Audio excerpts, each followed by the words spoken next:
La benvinguda a tots al Departament de Justícia de la Generalitat de Catalunya i al Centre d'Estudis i Formació Especialitzada del Departament.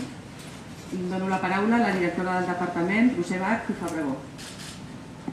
Bon dia a tots i a totes. Benvinguts una vegada més a aquest Centre d'Estudis Jurídics i Formació Especialitzada. Les meves paraules només seran de salutació i de benvinguda especialment a la consellera de Justícia, benvinguda consellera al Centre d'Estudis Jurídics, que és casa teva, és el seu primer acte oficial al Centre d'Estudis i simplement manifestar que en aquest Centre d'Estudis trobarà no només un centre de formació, sinó un espai en el que pretenem difondre i propiciar un espai de reflexió amb tot el que es refereix al món del dret i la justícia. Reiterar l'agraïment personal per la teva presència avui aquí en aquesta sala d'actes al Centre d'Estudis i manifestar-te el desig que esperem que sigui una presència habitual entre nosaltres en aquestes jornades. Moltes gràcies. Gràcies a tu. En segon lloc, dono la paraula al senyor Pere Fabra Bach, vicerector de la Universitat Oberta de Catalunya. Moltes gràcies, consellera.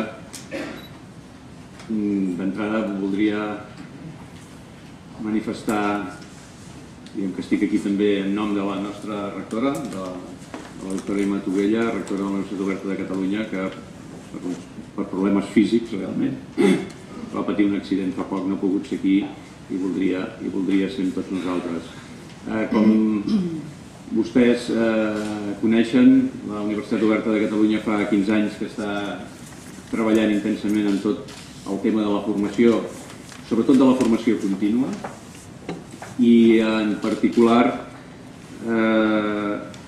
estem molt satisfets de poder avui celebrar aquesta jornada amb el Centre d'Estudis Jurídics i Formació Especialitzada, amb el que habitualment hi hem tingut una cordial relació i hem organitzat coses junts aquí en aquesta mateixa sala, i ens fa il·lusió poder celebrar aquesta jornada amb el centre al voltant d'un tema com el de la criminologia, perquè des de la universitat feia molt temps que volíem posar en marxa un programa de formació al voltant de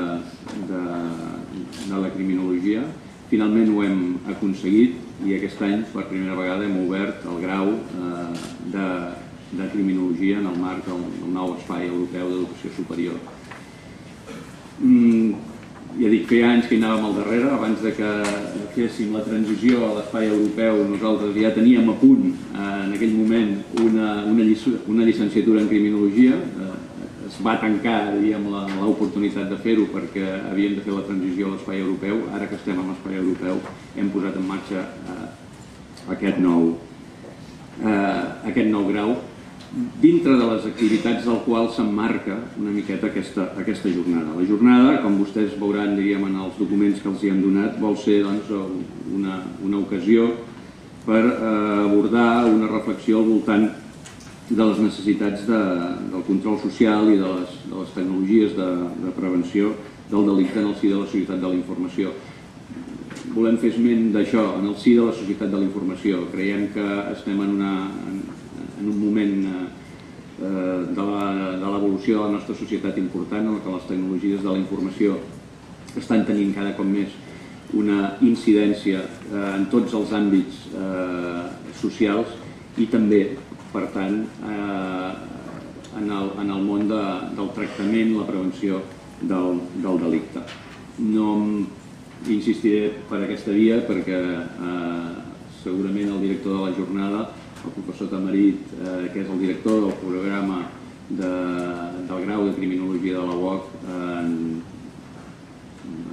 la presentació pròpiament del que farem avui aquí, s'hi podrà explayar suficientment.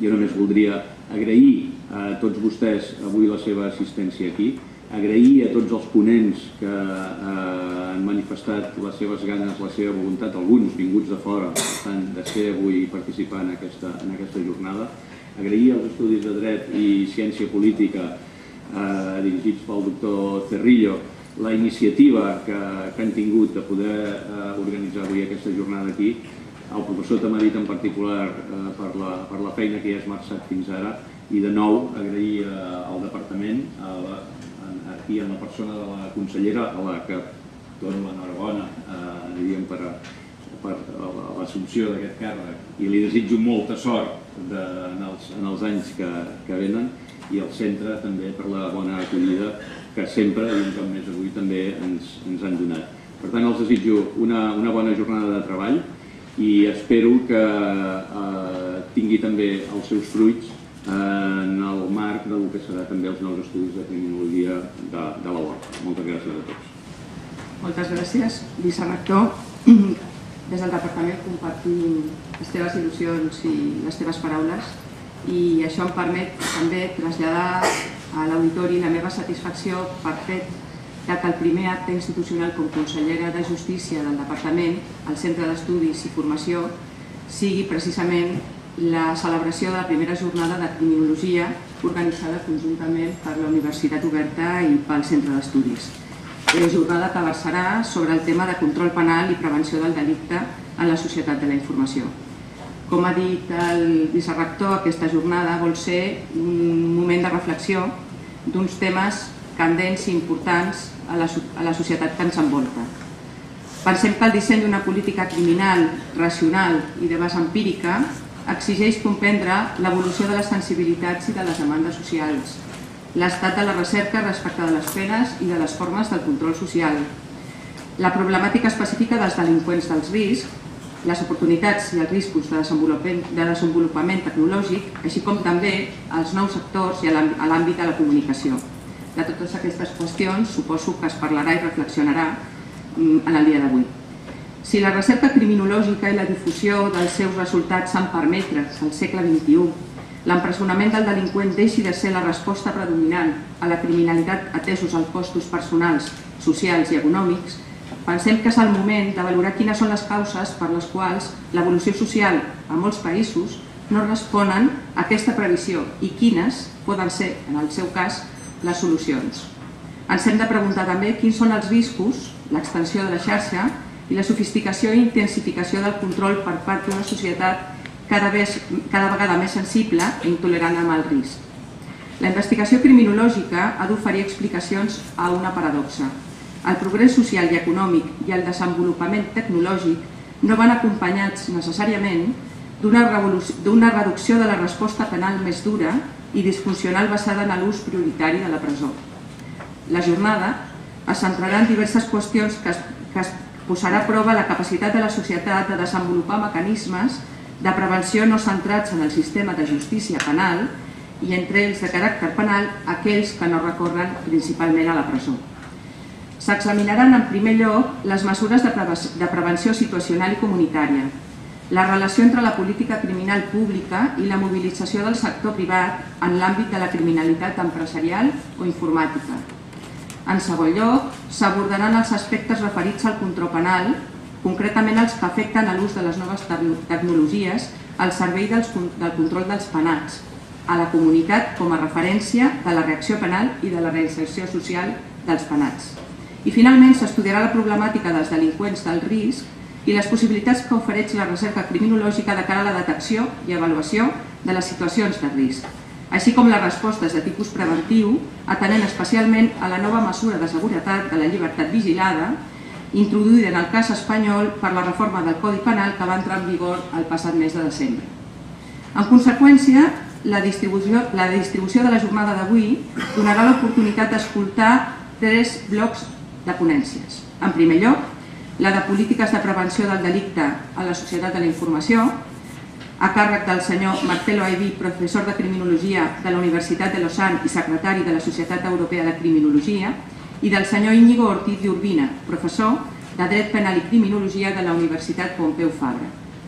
En segon terme, el control electrònic monitoritzat, antecedents penals i control penal de la comunitat, a càrrec de la senyora Helena Larrauri Pijoan, catedràtica de Criminologia de la Universitat Pompeu Fabra, i el senyor Mike Nellis, professor de Justícia Penal i de la Comunitat de la Universitat de Strasbourg.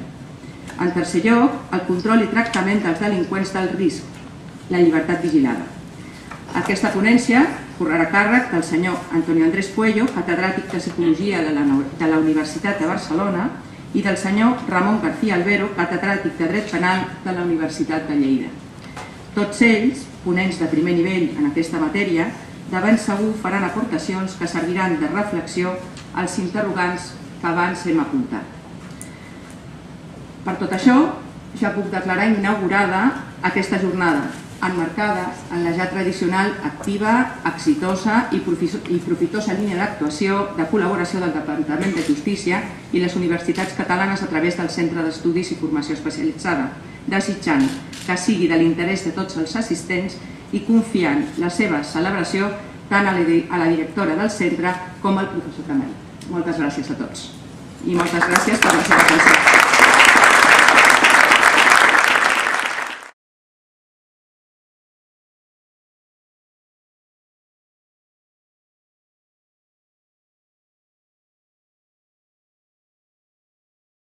Bé, primer de tot vull donar la benvinguda a tots els assistents. La veritat és que hem de celebrar l'èxit de la convocatòria.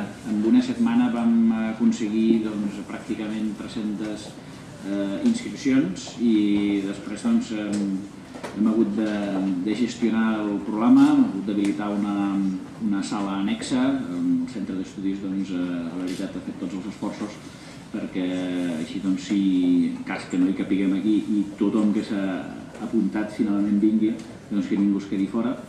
I per tant, per nosaltres ha estat un motiu de satisfacció. Ens hauria agradat poder atendre més la demanda que suposem que hi havia i per tant demanem disculpes a totes aquelles persones que no seran aquí, però que en tot cas potser els hi poden fer arribar, que s'haurien volgut apuntar i després no han pogut i a molta gent hem hagut de dir que no. Això sí, per part nostra, el compromís de seguir treballant i per tant si queden satisfets amb els resultats d'aquesta jornada poder anar seguint. De fet, com han vist, aquesta jornada es titula Primera Jornada, amb la qual ja volem indicar una voluntat de voler seguir treballant. Per aquesta primera jornada hem pensat un tema una mica ampli pel fet de ser la primera, tot i que ja veuran com mentre anem avançant les diferents taules, ja de fet la consellera les ha presentat i no ho tenen al programa, no hi insistiré, anirem entrant en qüestions una mica més concretes. El marc general o la filosofia inspiradora, podríem dir-ho així, el motiu conductor de la jornada ja també l'ha expressat la consellera, que parteix de l'oportunitat de fer una sèrie de reflexions sobre el que representa l'evolució social d'acord amb el que anomenem societat de la informació, el que planteja el desenvolupament tecnològic, el desenvolupament de la recerca tecnològica, que sembla que hauria de produir, d'una banda, un descens de la criminalitat i, d'altra banda, també s'esperaria que hauria també de produir una menor brutalitat en la resposta penal. De fet, el primer aspecte és discutible. És molt discutible que el descens de la criminalitat, que sí s'ha produït en els països avançats o més desenvolupats en els darrers 20 anys, sigui atribuïble precisament a un major progrés econòmic i tecnològic. És més que discutible. De fet, hi ha raons demogràfiques que s'ha dit que explicarien aquest descens de la criminalitat i, a més, en el cas concret d'Espanya i també de Catalunya, aquest descens ha estat molt menys marcat del que ha estat en altres països. Però el que no és discutible, sinó que clarament és evident que no s'ha produït, és una disminució de la càrrega punitiva del sistema penal, de manera que l'evolució ens porta una vegada més a confirmar que hi ha més dret penal i, a més, aquest és cada cop més contundent. Per tant, aquí és on clarament ens trobem amb una paradoxa. El desenvolupament tecnològic, la societat de la informació, totes les implicacions que això té en les relacions socials, no es tradueix en un major refinament punitiu, entenent com a tal una resposta menys dura i, per tant, també més sofisticada a la delinqüència. És a dir, no es tradueix en que siguem capaços d'anticipar-nos, de reaccionar de manera efectiva a l'hora de detectar, de prevenir el delicte, de manera que no calgui recórrer a la resposta brutal de llargs empresonaments que segueixen sent una càrrega en termes d'aflicció per a les persones, per a la societat, una càrrega econòmica, etc., com tots sabem. En el seu dia, Michel Foucault havia posat de manifest precisament com l'evolució dels sistemes punitius es podia caracteritzar per una tendència al refinament punitiu, per una nova economia del càstig, i de fet és cert que la presó en part s'inscrivia en aquest procés, si pensem en el que suposava la substitució de les penes corporals per l'empresonament, aquí hi havia una tendència cap a una major interiorització del control, en termes de Michel Foucault, i per tant podríem pensar que aquesta major interiorització del control en una societat més tecnològica hauria de portar també a que poguéssim anar a mitjans de control encara més interioritzats. Algunes de les ponències aquí precisament ens abordaran alguns d'aquests aspectes, el tema del control electrònic monitoritzat, la possibilitat fins i tot, per posar un exemple que podria ser molt simbòlic, de posar xips a les persones a l'interior del cos. Seria una bona imatge d'aquesta interiorització del control que no necessitaria tant recórrer cada vegada menys a mesures de contenció física. Malgrat tot, ens trobem amb la paradoxa que no hem sigut capaços d'avançar i també, òbviament, hi ha una sèrie de riscos, una sèrie de perills associats a aquesta major sofisticació del control. Tot això és més o menys un tema que no és nou, que és vell, però que té noves implicacions i que, per tant, aquí voldríem portar la reflexió sobre tot això. És evident que la criminologia té molt a dir, la recerca criminològica, en aspectes com el que és el desenvolupament de programes que tendeixin a la prevenció anticipada al delicte des de diferents orientacions, prevenció situacional, la prevenció ambiental, la prevenció comunitària, totes les implicacions diverses que plantegen des del punt de vista del model de societat que hi ha al darrere de cadascuna d'aquestes. I bé, això és una mica la presentació i per tant no hi vull entrar més perquè si no ja no donaria espai al que de fet està programat, que és que puguin intervenir els ponents sobre aquest tema. I bé, passem per tant amb aquesta primera taula rodona, que és la que abordarà més generalment aquestes qüestions, y voy a presentar por tanto a los dos ponentes, a los que quiero agradecer mucho su disposición a poder estar hoy aquí. Ambos pues son personas que han trabajado múltiples aspectos de los que aquí tratamos de abordar, en su dimensión más puramente criminológica, en el caso de Marcelo Aevi, en una dimensión tanto criminológica como más jurídica también, en el caso de Íñigo Ortida Urbina. Por el orden en el que van a intervenir, voy a presentar en primer lugar a Marcelo Aevi. Es profesor de Criminología de la Universidad de Lausanne, con una dilatada experiencia investigadora, una dilatada presencia en el ámbito de la criminología a nivel europeo. Es miembro del board de la Sociedad Europea de Criminología y además tiene una actividad muy activa en relación pues, con trabajos del Consejo de Europa en materia de estadísticas criminales, estadísticas de criminalidad, y además tiene alguna colaboración con universidades de nuestro entorno, concretamente con la Universidad Autónoma de Barcelona, en la que desempeña actividades docentes, y por lo tanto es un placer pues, poder contar con su presencia hoy aquí. Y al otro lado, Íñigo Ortida Urbina, también es una persona muy vinculada a Cataluña porque ha estado durante años profesor de la Universidad Pompeu Fabra de Derecho Penal y de Criminología.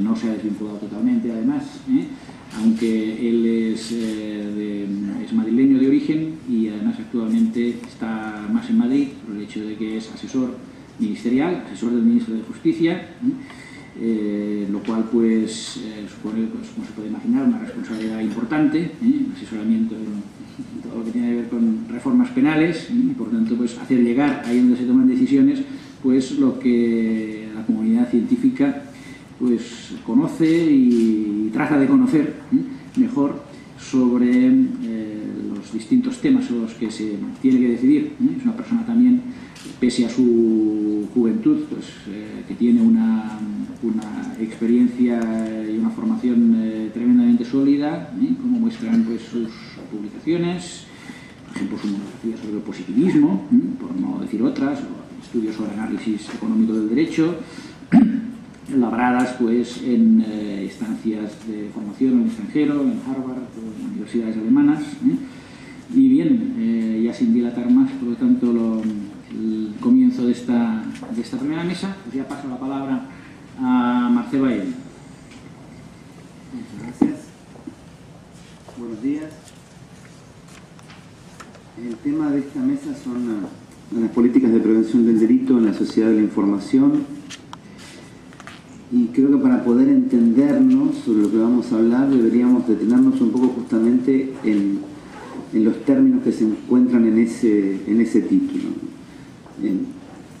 A veces escuchando sobre todo los discursos de corte político, me da la impresión que hay una serie de palabras que se utilizan constantemente como caballitos de batalla, que aparecen como muletillas y se repiten constantemente, y el discurso se arma en base a 4 o 5 palabritas que se repiten y que son necesarias cada vez que digo prevención tengo que decir riesgo, y cada vez que digo sociedad tengo que ponerle algún calificativo.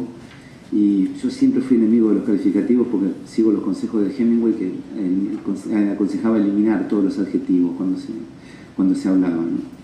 Entonces, ¿qué es una sociedad de la información? ¿Qué entendemos por sociedad de la información? ¿Por qué la llamamos así?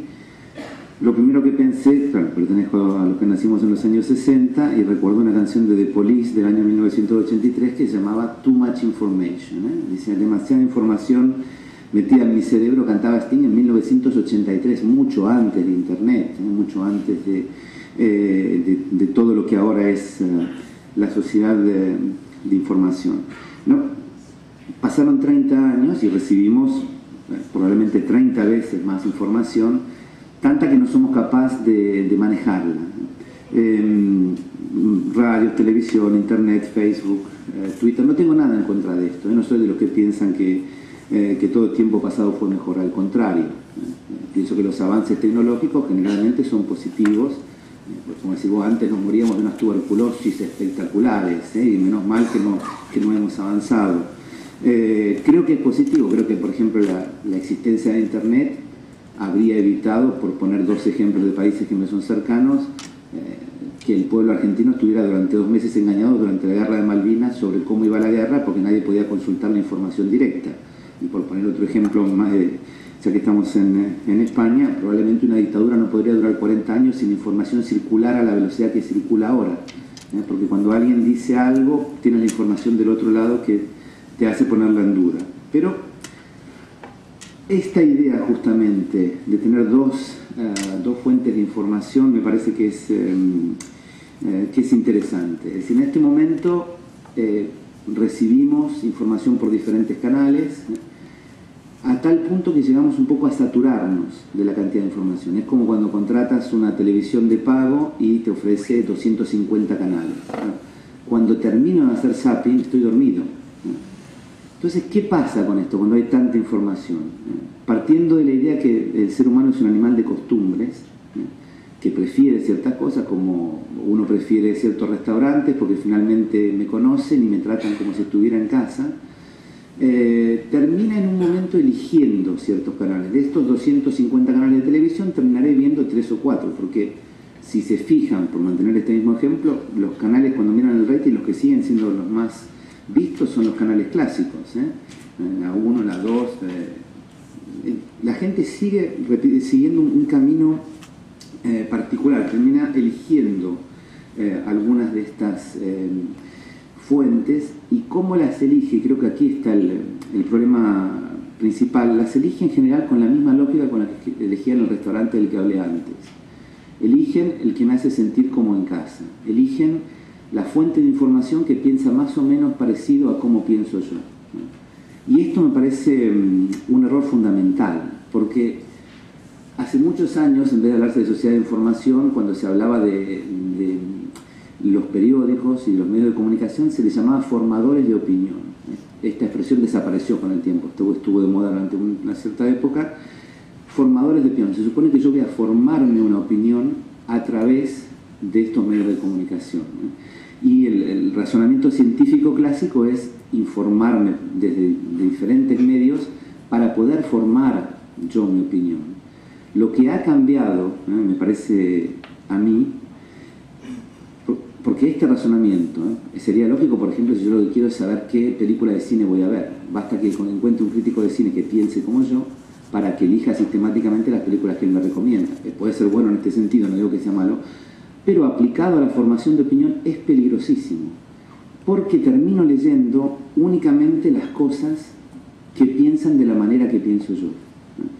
En vez de multiplicar las fuentes e intentar formarme mi propia opinión. ¿Cuál ha sido la consecuencia de esto? Hemos superado la capacidad de asombro cuando leemos la información. Nos pasan tantas cosas que son completamente excesivas, se dicen tantas cosas completamente excesivas, que ya nada nos asombra, ¿no? Los insultos que se intercambian los políticos ya han dejado de asombrarnos. Y esto lleva a que los medios de comunicación entiendan que se puede decir prácticamente cualquier cosa. Se puede decir prácticamente cualquier cosa, y esto ha favorecido la aparición de ciertas fuentes de información. Voy a dar un ejemplo extranjero, pero podría buscar ejemplos nacionales. Por ejemplo, la cadena Fox News. Este tipo de información, ustedes pueden deformar sistemáticamente la información que se entrega a los ciudadanos y finalmente no va a tener consecuencias. No va a tener consecuencias. Que deformes la verdad, es la idea esta de calumnia, que algo queda, puedes deformar la verdad y finalmente las consecuencias prácticamente no se verán. Y esto nos va llevando a una percepción deformada de la realidad. Cuando lo que intentamos hacer es prevenir el delito, volveré luego a lo que entendemos por prevenir el delito, deberíamos tener la información clara, y no una información basada, sesgada, digamos. El problema principal en este tipo de la sociedad tal como la entendemos hoy es que lo que es noticia principal hoy dejará de serlo mañana si se produce una catástrofe natural en cualquier lugar del mundo. Entonces durante varios días se habla de algo hasta que pasa una catástrofe, y luego pasa otra catástrofe y nos vamos olvidando. Y entonces rehacer la verdad, intentar saber realmente qué fue lo que pasó, es muy difícil, porque la información, como bien lo decía Borges, la información de los periódicos es perecedera. Hoy nos sirve y mañana no nos sirve. Entonces cuando veo, por ejemplo, hace poco las cifras sobre violencia doméstica, el día de la publicación de las cifras se habla mucho y evidentemente hay quien dice que el problema es enorme, hay quien dice que en realidad está contenido. Se habla un poco, pero no se llega a hacer una reflexión profunda, porque no hay tiempo. Los programas de televisión, cuando presentan las noticias, no hacen un análisis profundo de la cuestión y simplemente lo que queda es la información, 70 mujeres asesinadas, y pasamos a la información siguiente. Cuando alguien vuelve sobre esto, ha pasado demasiado tiempo, la información ha sido reemplazada por otra y no se llega a elucidar la cuestión.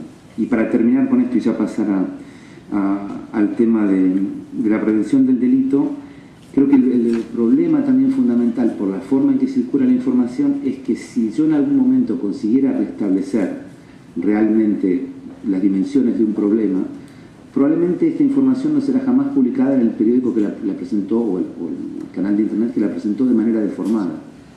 Será publicada en otro. Y como la gente se ha elegido, se ha dividido la sociedad en grupos que siguen ciertas ideas, quienes deberían recibir esa información, quienes deberían por decir, bueno, aquí en realidad me habían engañado, no se enterarán nunca porque será publicado en otro tipo de medio de información.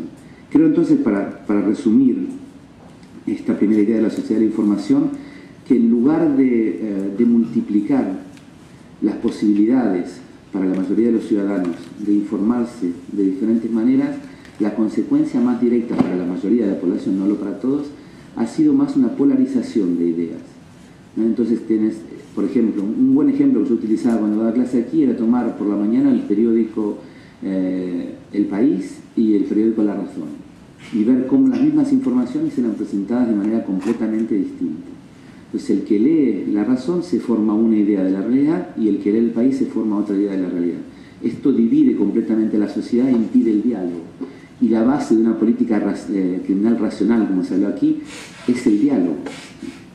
La base es el diálogo, porque para poder hacer pasar ciertas ideas necesitamos entendernos. Sin embargo, esto no parece producirse en este momento. Hay más bien una polarización de ideas y una radicalización de quienes siguen estas ideas. Y las consecuencias pueden ser bastante graves. Si se fijan, por ejemplo, en Estados Unidos hace unos días, esta política que fue víctima de una tentativa de asesinato, se ha deformado tanto las cosas, se han deformado tanto que los que siguen ciertos canales de información se radicalizan. Luego es tarde para decir, no deberíamos haber dicho las cosas que dijimos. Entonces, esta es la primera idea con respecto a la sociedad de la información. No ha traído, o por ahora, no ha dado los frutos que podría haber dado. ¿Y cuáles son las consecuencias cuando hablamos de política de prevención del delito? Aquí creo que de vuelta habría que reflexionar un poco sobre lo que entendemos por delito. La mayoría de gente, cuando se habla de delito, está pensando básicamente en delitos violentos y robos. Y la delincuencia es mucho más que esto. Hay también delincuencia ecológica, hay también delincuencia económica, pero este tipo de delitos no parecen tener la misma importancia. Es decir, en la percepción que tiene la persona de a pie de la prevención de la delincuencia, le importa más, por ejemplo, que caminando por las Ramblas le hayan robado la cartera con 50 euros, a que se produzcan casos de corrupción en los que hay millones de euros que desaparecen. Creo que esto tiene que ver también con una percepción errónea del rol del Estado. El Estado, recuerdo esta campaña con la gente se reía mucho cuando decía Hacienda somos todos. En realidad sí somos todos, el Estado somos todos, y cuando desaparecen X millones lo estamos perdiendo de nuestros impuestos. Sin embargo, esto no parece tener la importancia que tiene. Una de las experiencias más surrealistas que me tocó vivir cuando empecé a venir a Cataluña a dar clases fue una sesión del Parlamento en el que alguien dijo: ustedes tienen un problema y ese problema se llama 3%. Yo no entendía el código no entendía a qué se refería con 3%. Pero automáticamente me di cuenta, no es verdad, que todos habían entendido de qué se hablaba. Todo el mundo sabía de lo que estaban hablando. Esto es, vuelvo a lo que dije antes, hemos perdido la capacidad de asombro. Hemos perdido la capacidad de asombro. Debería ser gravísimo. Debería ser gravísimo darse cuenta que hay un 3% de comisiones. Quizás haya, no sé si lo hay, habría que investigarlo esto. Pero no he visto investigaciones. Es curioso, porque informan de 2 muertes en un lugar y empieza una investigación. Pero se informa de esto y pasa completamente desapercibido. Pasa completamente desapercibido. Es preocupante que este tipo de cosas no se investiguen. Porque terminamos comprando esta idea de que al final la delincuencia es un problema de delincuencia de las calles. No es esto. La crisis financiera que tenemos en este momento, bueno, es una crisis económica, es resultado de un nivel de especulación elevadísimo que jamás fue controlado y que ni siquiera va a seguir siendo controlado. No va a seguir siendo controlado. Han visto que las normas que se han tomado son mínimas. Entonces, mientras no entendamos esto, que la delincuencia es un concepto mucho más amplio, seguiremos siempre engañados por este tipo de información, concentrados en la pequeña delincuencia, cuidado en las Ramblas, que hay mucha gente robando. Hace poco leía justamente una investigación de Clark en la que en entrevistas con delincuentes justamente de calle habían descubierto que, por ejemplo, en los metros solían ponerse cerca de los anuncios en los que se dice vigile su cartera, porque hay carteristas. Porque la reacción típica que tenemos todos cuando vemos un cartel de este tipo es palpar el lugar donde tenemos la cartera. Entonces el delincuente, observando esto, sabe dónde tiene que ir a buscar. Y esto me pareció muy interesante como idea. A veces las ideas más lógicas son relativamente simples, pero hay que tener cuidado con esta simplificación a veces de la información, porque ciertas ideas, sobre todo las políticas de prevención, son ideas complejas. Son ideas complejas que no se pueden explicar fácilmente. Noam Chomsky, que algunos deben conocer, raras veces da entrevistas. Entonces, un día le preguntaron por qué da pocas entrevistas de televisión. Dijo, porque mis ideas son demasiado complejas para explicarlas en un minuto. No puedo explicar una idea mía en un minuto. Y ahora esta sociedad de la información, de la velocidad, nos exige, como se llama en el periódico, 20 minutos. Lees esto y ya sabes todo lo que tienes que saber. Mentira, no sabes todo lo que tienes que saber. Al menos conoces algunos hechos, pero después tendrías que empezar a investigar. Entonces, esto favorece la simplificación de ideas. Y la simplificación de ideas lleva muchas veces a una cierta demagogia. Ciertas ideas son complejas, es así y hay que aceptarlo. Sábato daba siempre el ejemplo de la teoría de la relatividad, puesto que era físico de primera formación. La gente le preguntaba lo que existía, lo explicaba una vez, decía no he entendido. Lo explicaba una vez simplificando ya un poco más, no había entendido. La tercera hablaba de un tren que salía de un lado, un disparo, y otra persona decía, ahora lo entendí perfectamente. Y él le decía, sí, pero ya no es la teoría de la relatividad. El problema que tenemos entonces es cómo en este tipo de sociedad hacer comprender ciertas ideas. Es fácil decir, esto no es una crítica para nada, pero como se dijo antes en la presentación de la consejera de Justicia, evitar la prisión. Esto se dice fácil, deberíamos evitar la prisión. Lo vengo escuchando desde el primer día que tomé un texto de criminología, pero cuando miro, por ejemplo, la población penitenciaria de España por 100.000 habitantes desde 1983 aumentó de 320%. Había 37 detenidos por 100.000 habitantes en 1983 y hay 156 en 2008. Entonces, ¿dónde pasa este discurso que me están haciendo constantemente? Deberíamos evitar la prisión, en los hechos. También se habló de una política empírica. Bueno, estas son las cifras. Esto es lo que ha pasado. Se multiplicó por 320%. ¿Qué soluciones nos ofrecen en esto? 40 años de prisión para esto. 40 años de prisión para los terroristas, prisión para que cometa ciertas infracciones de tráfico. Entonces hay una cierta diferencia entre el discurso que se hace a ciertos niveles, para un público como este, que va a escuchar y va a decir, vale, prevención, interesante, sí, prisión, evitarla, y luego las decisiones que se toman en el momento de hacer la política criminal. El problema sería cómo conseguir que estas ideas de política criminal más avanzadas, si se quiere, puedan pasar a la población sin que sean sistemáticamente atacadas por ser pseudo-progresistas. Aquí no podemos hablar de ningún tipo de tendencia política, puesto que si miran bien, esto cubre todas las épocas políticas que hemos tenido, y siempre ha ido aumentando. Quizás, a título de ejemplo, es interesante mirar la cifra de 1993, el aumento de 30% que se produjo en las cifras de ese año, que para los que tengan memoria está vinculado con lo que había pasado en 1992. Los Juegos Olímpicos en Barcelona, la Expo Universal en Sevilla, Madrid, capital de la cultura, y entonces aquí se ve bien qué es lo que se hace en este tipo de casos. Es como se llama lavar la cara. Vamos a meter en prisión a todos los pequeños delincuentes durante un tiempo y mostraremos una imagen diferente de lo que tenemos. Se manipula mucho la política criminal y la gente finalmente es subestimada por los políticos. Este elemento me parece que es importante. Se subestima al ciudadano. Se cree que el ciudadano solo puede entender ideas simples, las que pueden pasar en dos líneas, como hay muchos extranjeros en prisión, quiere decir que ellos son los que hacen los delitos, debemos expulsarlos. Para poner un ejemplo de Suiza, que votó hace pocos días una ley de este tipo. Suiza es un país con democracia prácticamente directa, todo se somete al pueblo. A veces hay resultados muy interesantes, a veces hay otros cuando se tocan temas demasiado sensibles. Por ejemplo, ¿qué se hace con los delincuentes sexuales?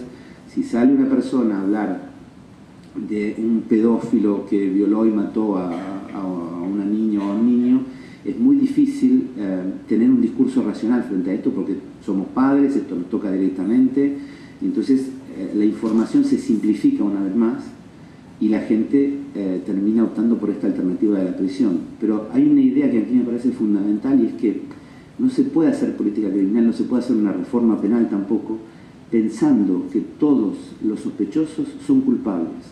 Y esto es lo que se suele hacer. Lo que se dice es, a los maltratadores tal pena, a los que descarguen cosas de internet tal otra pena, partiendo un poco de la idea que todos los que van a ser juzgados son culpables. Y la justicia no es perfecta. La justicia no es perfecta. Lo que deberíamos hacer es tener en consideración, dejar una puerta abierta para que el inocente pueda salir de esto. No se puede hacer política criminal pensando únicamente que todas las personas que están frente a nosotros son culpables. Es un error garrafal. ¿No? Es un error garrafal. Sin embargo, a fuerza de pasarnos ideas simples y ideas que pueden pasar en el telediario, en el momento en que van a tomar la imagen del último mitin político, saben, si miran las campañas, es interesante que hay personas, cuando se producen las campañas políticas, anunciándole al que está haciendo el discurso, en este momento entras en la televisión. Y entonces sabe que dispone de 30 segundos para decir la idea que quiere pasar. No se puede pasar una idea importante en 30 segundos, no se puede pasar. Es imposible. Y entonces quedamos en muchos casos engañados por este tipo de información. Por ejemplo, voy a poner dos ejemplos. La violencia doméstica.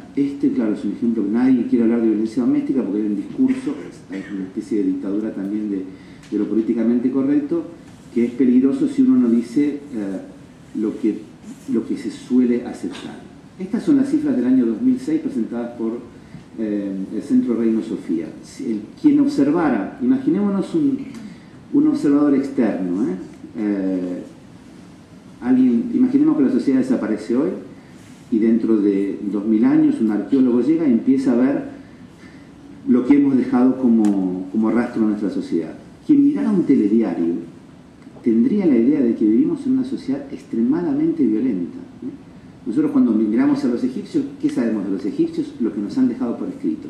Y hablamos a partir de esto. El Código Hammurabi, 2500 años antes de Cristo, miramos esto, ha sobrevivido, no sabemos lo que había al margen.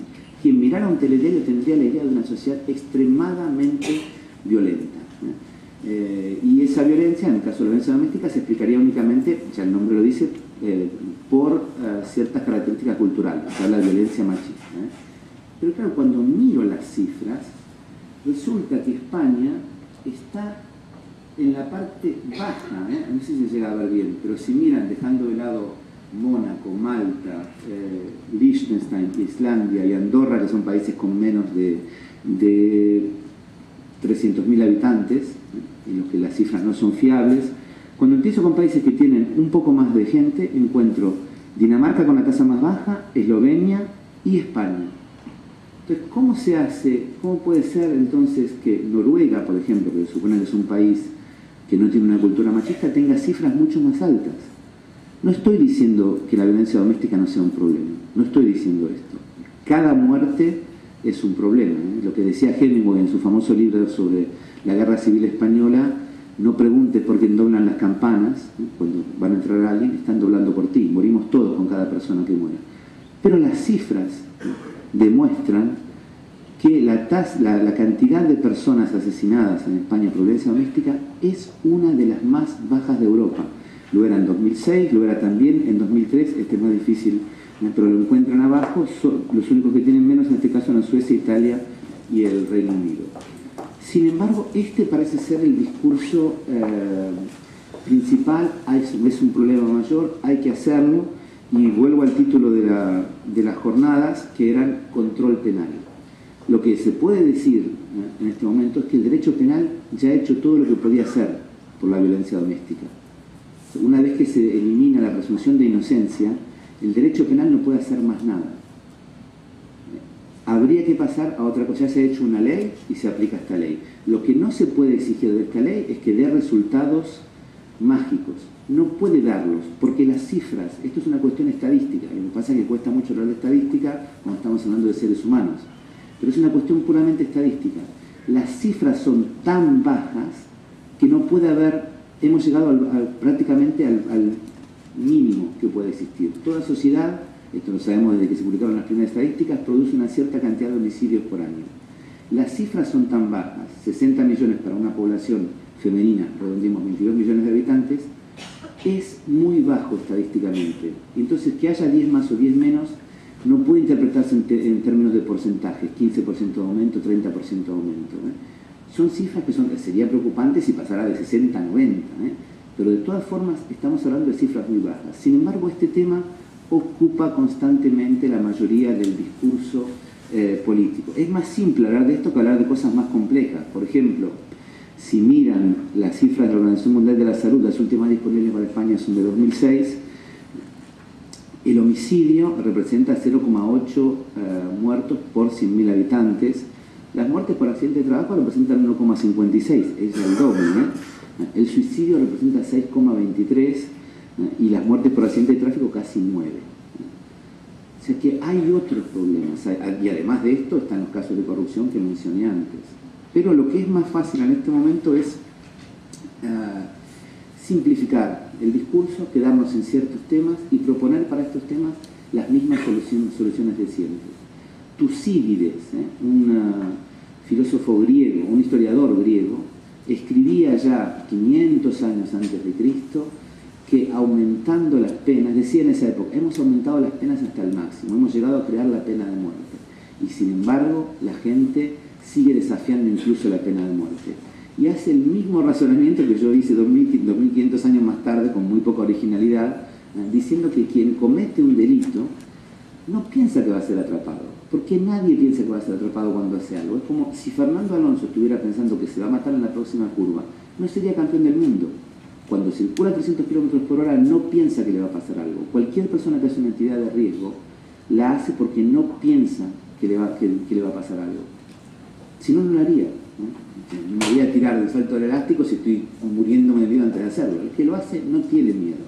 Entonces es completamente ilusorio creer que aumentando las penas voy a forzar a alguien que ya no piensa en las consecuencias del delito a hacer un razonamiento, ahora en lugar de ir por 5 años iría por 7. Nadie hace este razonamiento. Desengáñense. Desengáñense, nadie hace este tipo de razonamiento. El cálculo racional de cuánto tiempo pasó. La delincuencia violenta, por ejemplo, es un fenómeno de jóvenes, sobre todo varones. Si le dice 20 años de prisión, para esta persona es una vida entera. Es una vida entera, 20, 25, 30. No cambia. Hay un límite máximo en el que las penas pueden llegar a tener un cierto efecto. Es como si te dicen, la multa por aparcar el coche aquí será de 100 euros. Perfecto, 100 euros puedo pagarlos. O sea, ahora lo aumento a 200 euros. Bueno, puedo pagarlos. Ahora lo aumento a 2.000. Ya se me hace más difícil. Llega un punto en que me digas, la multa será de medio millón de euros, de un millón, de 500 millones, ya no sirve más. Las políticas de prevención deben partir de esa idea de que hay un cierto margen de tolerancia y, como me toque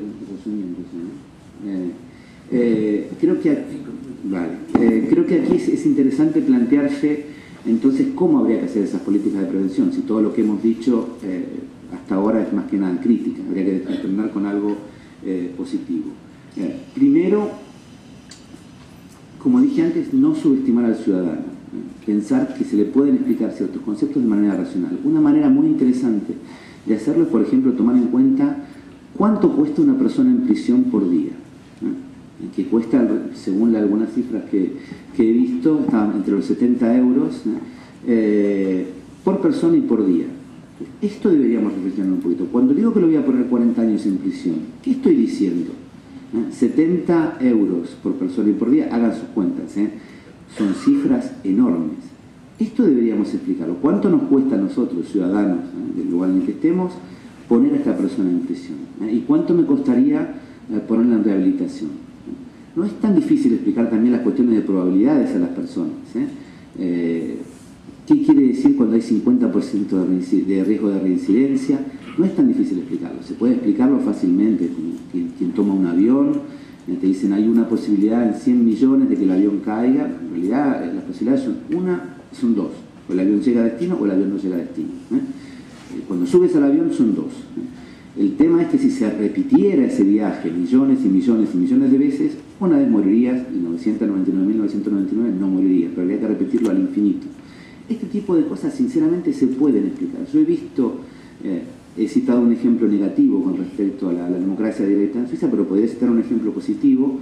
En los años 90, cuando había un problema muy importante de consumo de droga, de heroína en particular, la solución que había era prácticamente algunos tratamientos de metadona que no tenían el éxito esperado porque la gente abandonaba, y más que nada represión, terminaban en prisión. Y si miran las cifras de las prisiones españolas que mostré antes, mucha de esta gente está también por delitos de droga que reciben penas muy, muy, muy largas, sin que esto tenga el menor efecto sobre la prevención.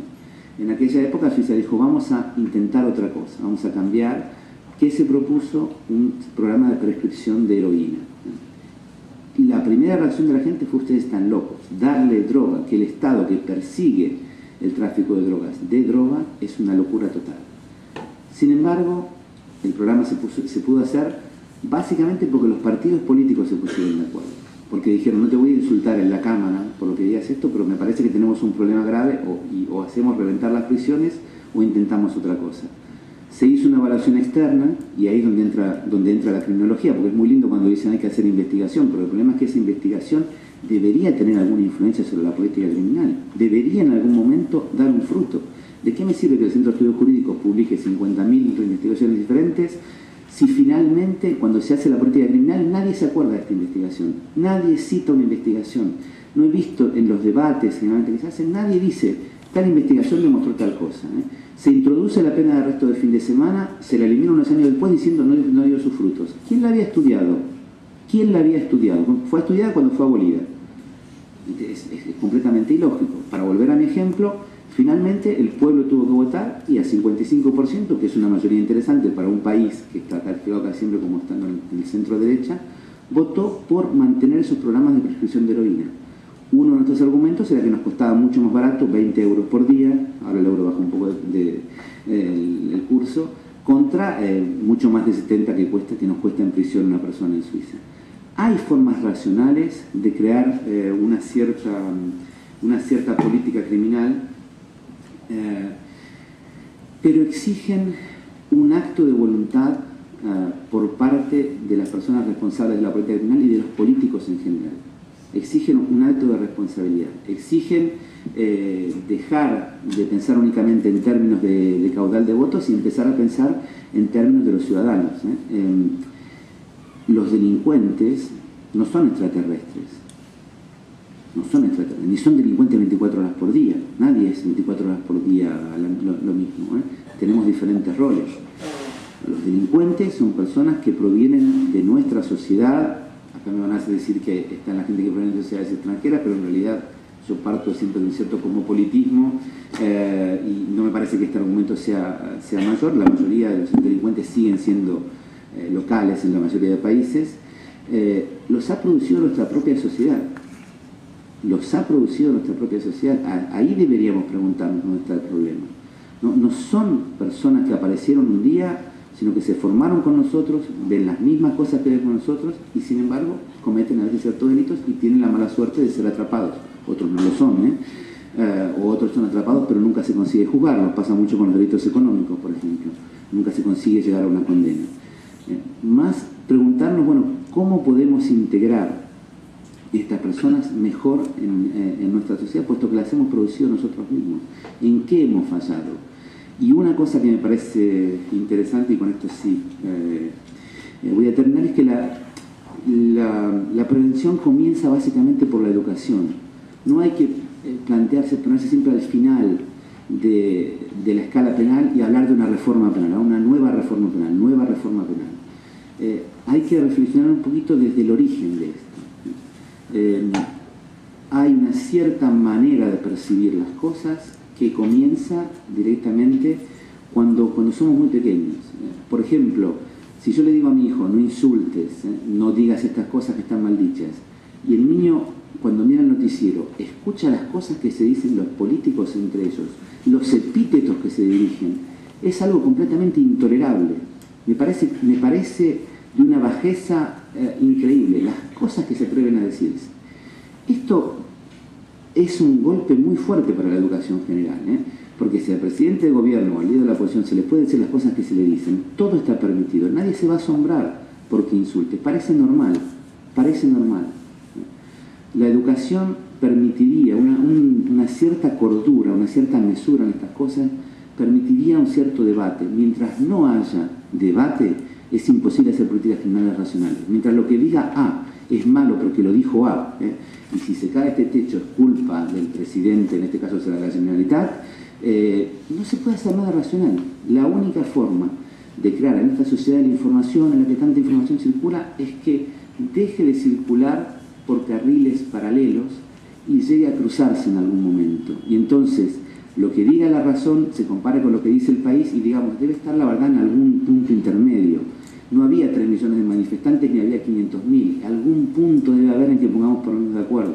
Y a partir de esta comprensión de que queremos construir juntos algo, empezar a crear políticas criminales. Pero en este momento me parece que no se puede hacer. Que la única respuesta que hay es la que ha habido durante todos estos años: más represión, más represión, más represión, porque nadie se atreve a iniciar un debate racional y mesurado. Y en esto nos están subestimando a nosotros ciudadanos, pensando que no podemos entender un razonamiento de ese tipo. Muchas gracias.